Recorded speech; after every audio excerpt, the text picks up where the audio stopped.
Good evening and welcome to BGTV and the Upper Room. I'm your host, Patrick Sullivan, and to my direct left is my good friend, Warren Allworth, and further to my left is my, good friend and co-host now, Brandon Brown. And we'd just like to thank you for coming tonight, being with us. Once again, if you would like to sow into this ministry, this is a good ministry. BGTV, we thank Brad for giving us the opportunity to put these podcasts out. We thank him for following the Lord's. But if you want to give, there's 3 ways to give. You can give on the website at bgtvstudios.com. You can give on Venmo at bgtv-studios, and you can give on Cash App. Either way, any of them work, and that is good ground to sow into. And like I've said before, there's like it, share it, because there's whatever you're going through, I believe that God has placed somebody on this platform that will speak life into you, that will speak hope into you, into your situation. And once again, just like it, comment, the more we can get it out there, the more we can share the gospel with a lost and dying world. So tonight, as we get started, I want to welcome my co-host and my guest on tonight. You guys, I'm thankful that you're here with me. And you know, in society in which we live in, the world has a persona, a picture of what a man should look like. And you know, you gotta be this or this, but the Bible shows a different picture to me of what a man should look like and what the world is portraying in today's society.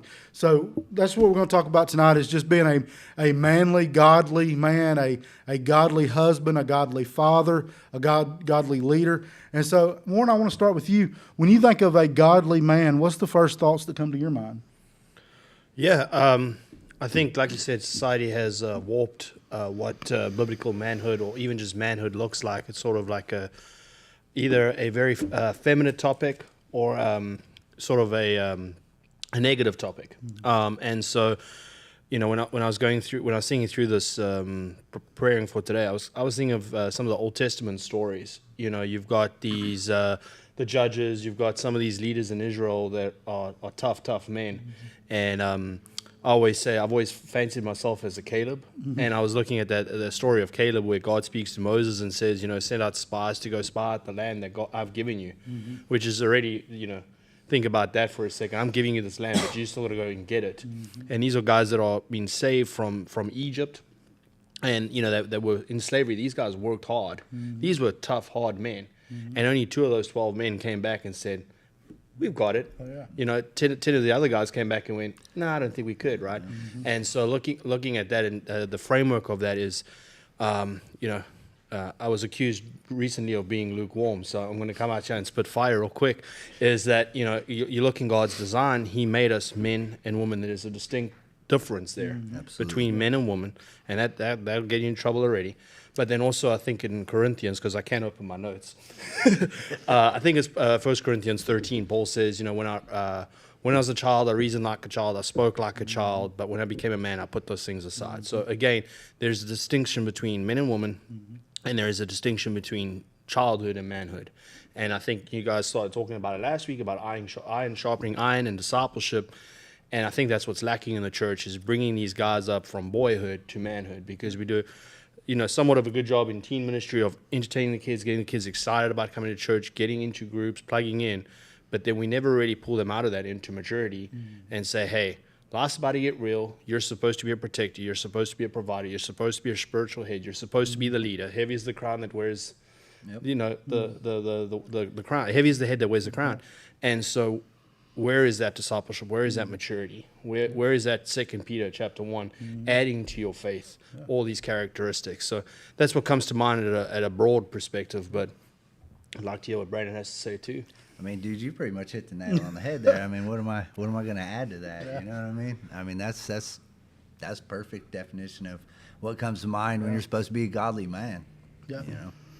Yeah, absolutely. Well, you know, when I was studying for this, and I actually spoke on it a couple of weeks ago, one of the first things that come to my mind is, okay, we're talking about godly men. Well, we look in the Bible, like you said, there's many examples, but throughout the Bible, our final, per se, example should be Jesus. Yeah. And so, you know, and we all know that. So I go back, and we go all the way back to Genesis chapter 1. And in Genesis chapter 1, verse 26, it said, then God said, let us make man in our image, according to our likeness. Let them have dominion over the fish of the sea, over the birds of the air, and over the cattle of all the earth, and over the creeping things that creeps on earth. And I read that a couple of weeks ago, and I began to think about it. And, you know, the thing about an image is it's not the original, but when done correctly, they are so close that you can't tell that it's not the original. That's good. So therefore, that's telling me that we are created in His image. That's right. So therefore, when I walk out, when I go to my job, when I go to church, when I go to the convenience store or the grocery store, I should be so close to the original image of God. Even though I'm a copy, even though I'm not the original, I should be so close to the original that the world cannot tell the difference in me and Jesus Himself. Absolutely. And I'm not talking, I'm not getting into everything that Jesus did and this, that, and the other. Now I'm just talking about the characteristics that they see through me, the love that they see through me.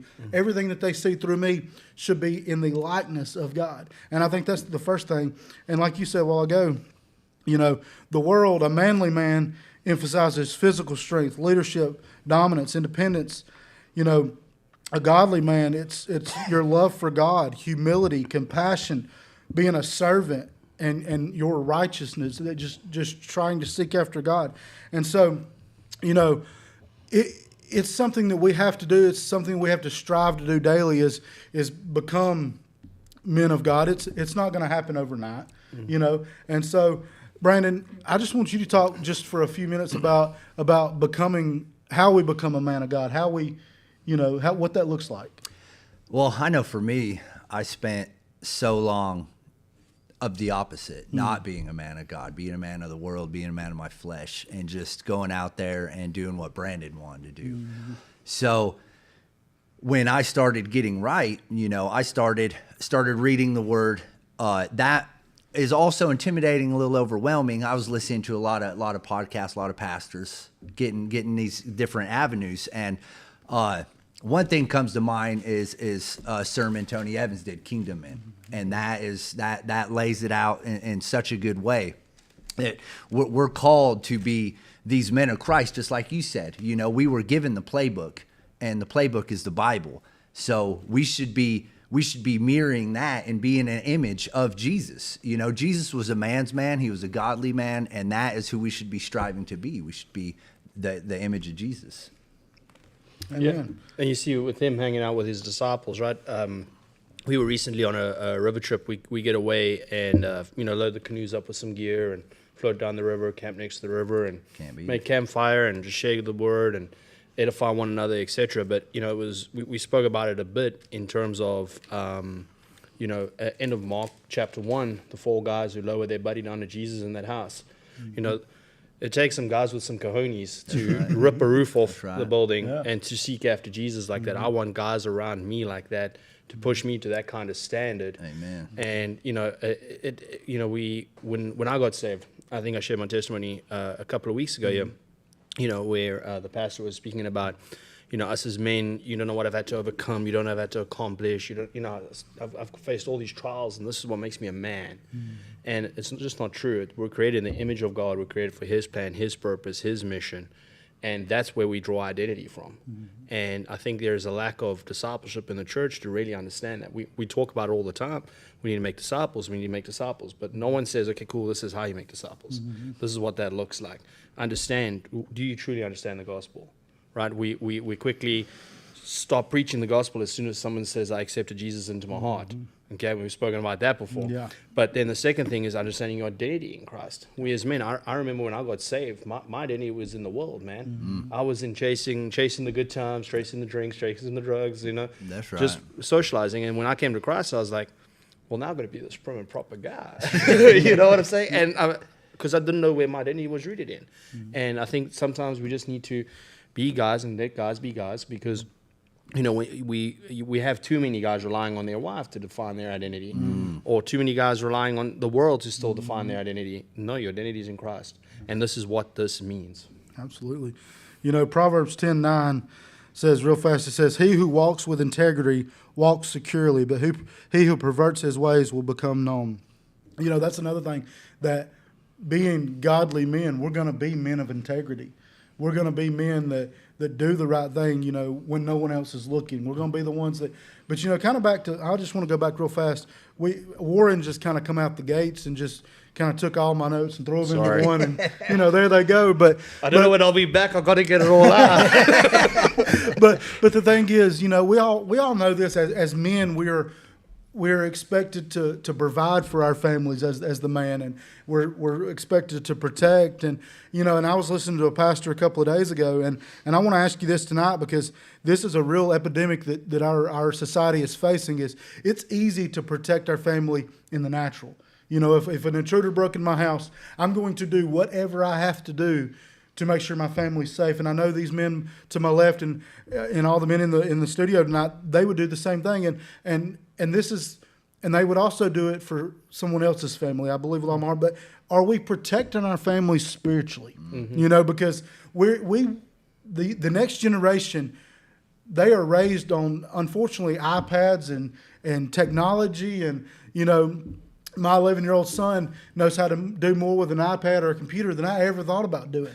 But the thing is, are we, and you think, oh, they're just 11 years old, they're just scrolling YouTube, they're just looking at, no, that is one way that Satan is getting the next generation, is through what they're watching on YouTube and the games they're playing and this, that, and the other. And so if we are going to be godly men that is protecting our family, not unfortunately, but we also have to pay attention to what our children are watching and what we're allowing into our homes, because that's just a way that the devil's attacking the next generation.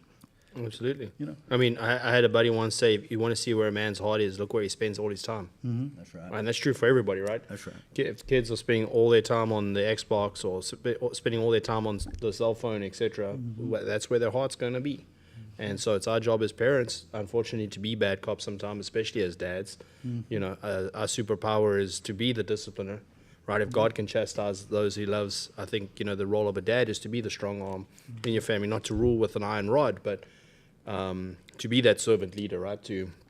And that can be a whole conversation on its own, but definitely where, you know, the next generation, are we actually raising them up to fear God? Mm-hmm. Because that's where the start of wisdom, and that's the start of the walk.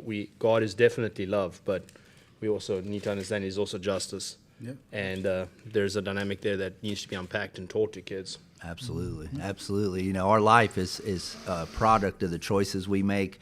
Our position in our church is a product of the choice we make, and our home life is a reflection of our prayers to God. You know, are you praying to God? Are you getting those?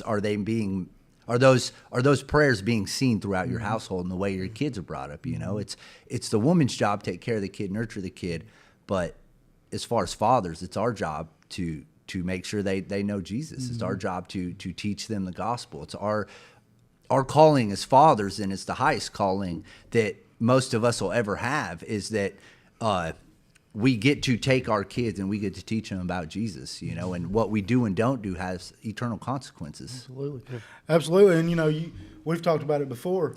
The thing about it, about being a godly man, is, especially when you have a godly wife, you're not going to be able to make wrong decisions very long without them calling you out. I'm just being honest. And the thing about it is, they are going to know when you are not leading the way that you should be leading.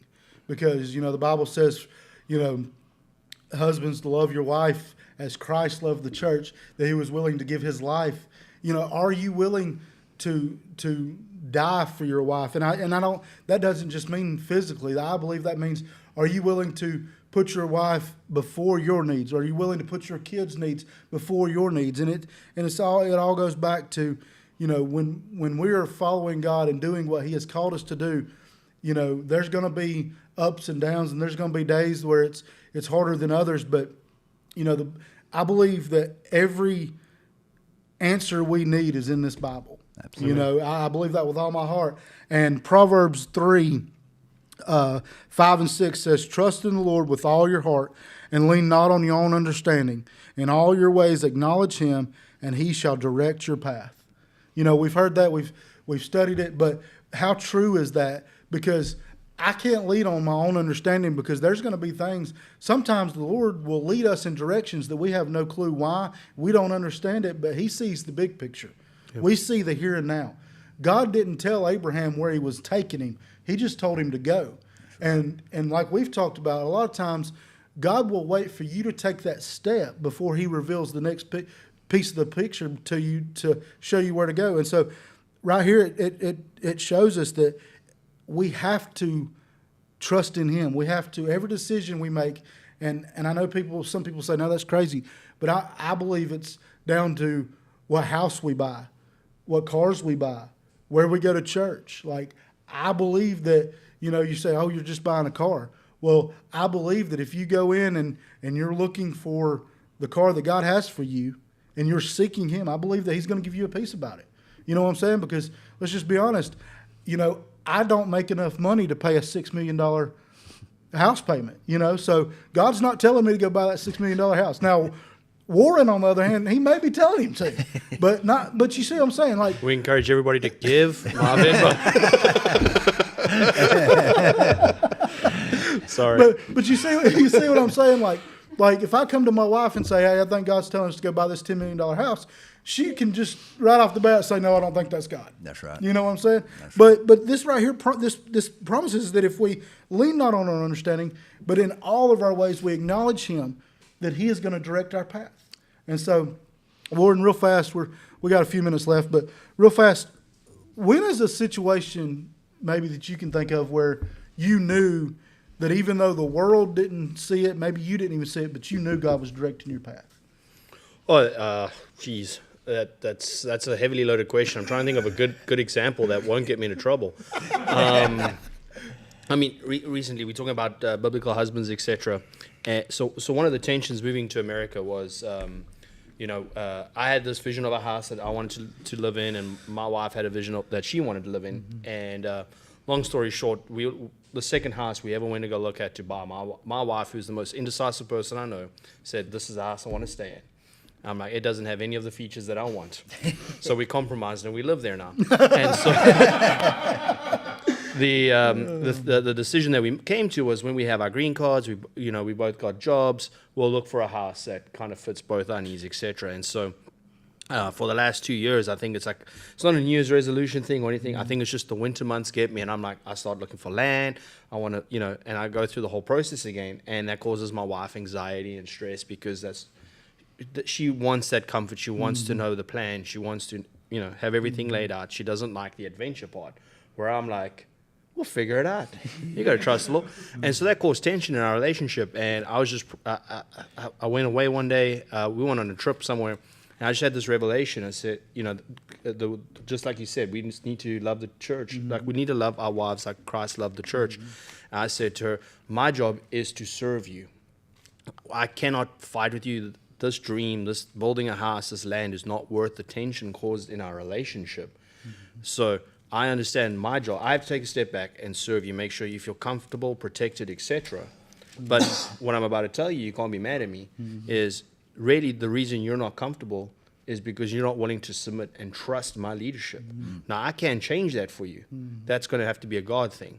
But that's the role in a marriage where I have to take a step back and go, I'm deeply unhappy with the result, but it's not my plan. I have to submit it. I have to submit to him, and I have to submit to my wife, because I give my wife lots of reasons. Let me flip that around. I give my wife lots of reasons to not submit to me. Right? I fail her time and time again, but it's not by my standard that she submits to me. It's by Christ's standard, and he has never given her a reason for her to be unfaithful. And so I think applying that again to our relationship, there's lots of times when you just take a step back and you be sober-minded and say, hey, is this me driving it, or have I submitted it to God? Because I hear what you're saying in terms of buying a house, buying a car, etc. I've never really said, hey, buy the Toyota or buy the whatever, the Subaru. It's always, God will always lead you into the right manner, the right posture of buying a car, right? He doesn't care whether you buy the white car or the orange car. Right. I mean, he may, but typically he cares about the posture of your heart. Are you honoring him with your finances, what he's blessed you with? And if we just take a step back and actually seek him before we make those decisions, it becomes a lot easier. No, absolutely. Absolutely. We got a few more minutes. Brandon, as we're finishing up tonight, is there anything else you want to add tonight I mean, you guys are killing it. I've enjoyed just sitting here getting to listen to you guys Oh, talk. goodness, no, You it's- know, I mean, you guys hitting the point on the submission and everything. You know, our marriage submission, it should look like our submission to God. You know, it should be a ripple effect of how our submission to the Father is. And, you know, our wives submitting to husbands, that gets so took out of context, manipulated, and skewed. Yeah. It's not that I've done anything and I'm this great super being or anything like that. It is solely because that is how God instructs us. That is the order in which he has laid it out for us to be. And that's not a submission as in like, you know, I'm the man, what I say goes, do what I say, because for so many years, my wife had to be the spiritual leader of our household, you know, and I try and say something or try and pipe that line in that I'm the spiritual, and she'd just laugh at me and she'd be like, you're crazy, you know, you are not doing the right things. There's no way. But now I know that because I'm so submissive to God and I'm in the Word and I'm praying and she's submissive to God, that she could trust me blindly and know that I have the best direction for our family at heart. I may not make the right decision. I may not, you know, get it right, but she knows that where it comes from a godly place. It comes from a biblical place. And Could I ask a quick question as we wrap up here? Say now someone comes up to you and goes, "Hey, Brandon, I heard your testimony on BGTV, and you know I'm struggling with the same thing. You're submissive to the Word now. You're submissive to God now. What would you teach that man? How, you know, we talk about biblical manhood. What would it look like to take someone who, you know, is completely green, take that baby, that infant in Christ, and then turn them into man? What does that practically look like from your perspective? from my perspective, it looks like a marriage. You know, if you are, let's say you come to me and ask me that, and you're just fresh, getting clean, don't know much about nothing.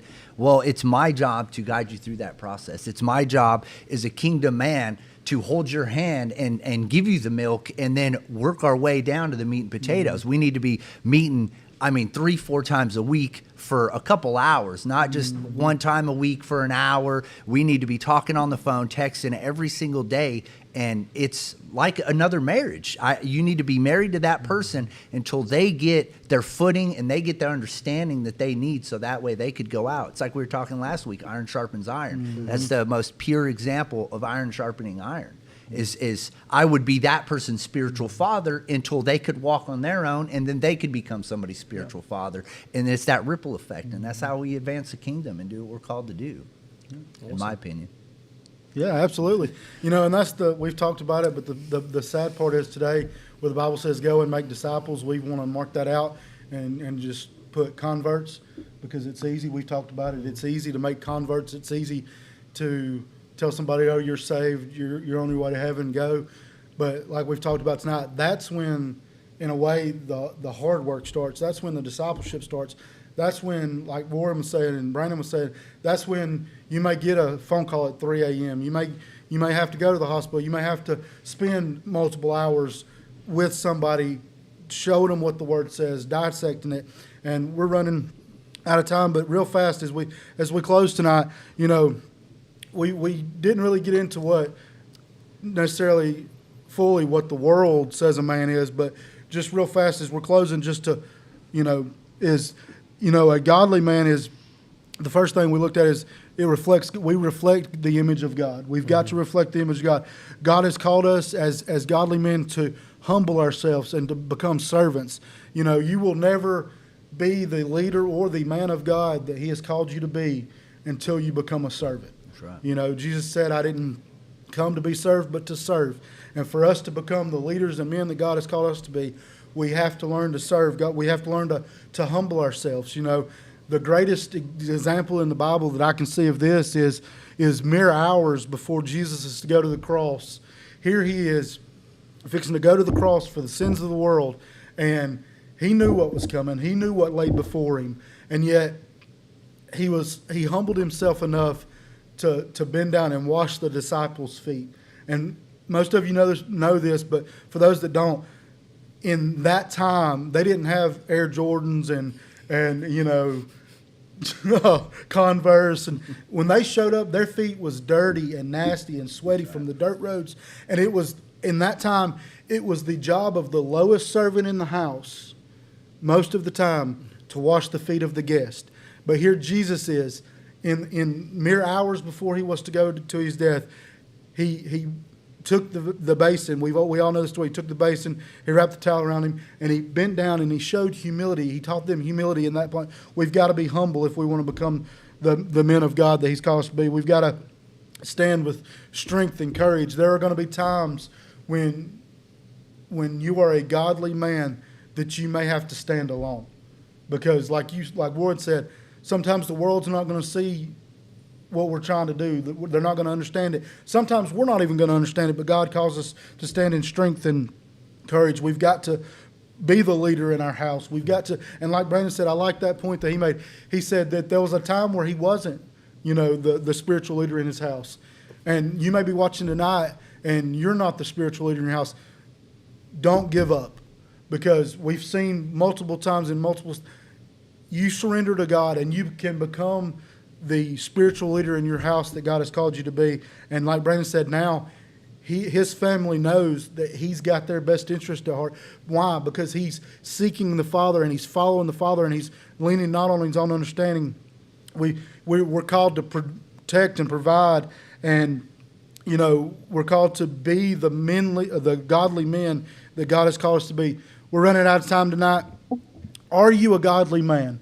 Are you a man that God can count on? Are you a man that God can say, hey, like David? God said David was a man after his own heart. Even after everything David had done, God said, that is a man after my own heart. And I don't know about you tonight, but that's what I want God to say about me is, hey, that's a man after my own heart. We thank you for joining us tonight. We love you guys. We'll see you next week.